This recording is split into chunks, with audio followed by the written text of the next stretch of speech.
Dans cette vidéo, nous allons voir comment projeter l'écran de son smartphone ou de sa tablette. Effectivement, c'est souvent un petit peu la galère pour présenter l'usage de telle ou telle application sans pouvoir projeter et montrer directement. Je vous propose ici de découvrir une solution qui a l'avantage d'être multiplateforme, iOS, Android, PC ou Mac, et sans besoin forcément d'une connectique particulière puisqu'il s'agit d'une solution sans fil et sans forcément avoir besoin d'un point Wi-Fi déjà présent.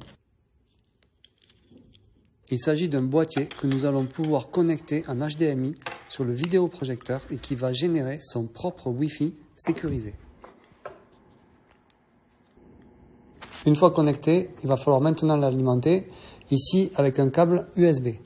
Heureusement, souvent sur les vidéoprojecteurs, tout comme sur les télés, elles sont dotées d'une prise USB et je vais donc pouvoir ici dans mon exemple l'alimenter directement sans devoir tirer une rallonge HDMI ou une rallonge pour l'alimentation. Il reste un câble, il s'agit sur mon modèle de l'antenne Wi-Fi que je vais laisser libre et accessible visuellement. Une fois connecté, je vais pouvoir allumer le vidéoprojecteur, sélectionner la source de la vidéo, c'est-à-dire sélectionner la prise HDMI sur laquelle j'ai connecté mon boîtier, ici HDMI 2. Il m'affiche les instructions pour la suite.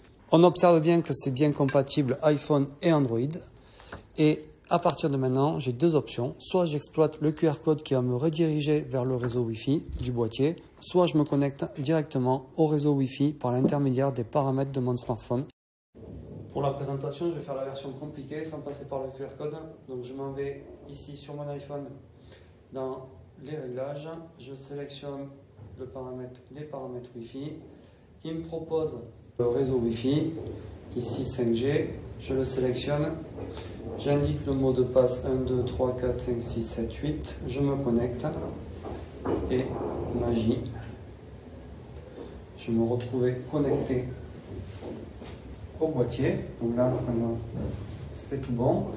Et je vais pouvoir maintenant partager mon écran. Donc pour cela, je viens dans les paramètres de mon téléphone et je viens dupliquer mon écran sur le module en question.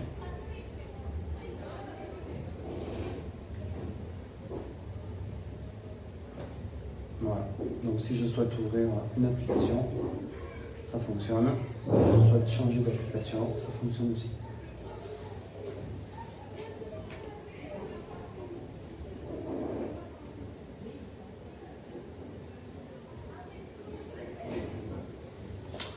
Et si je souhaite arrêter le partage de mon écran,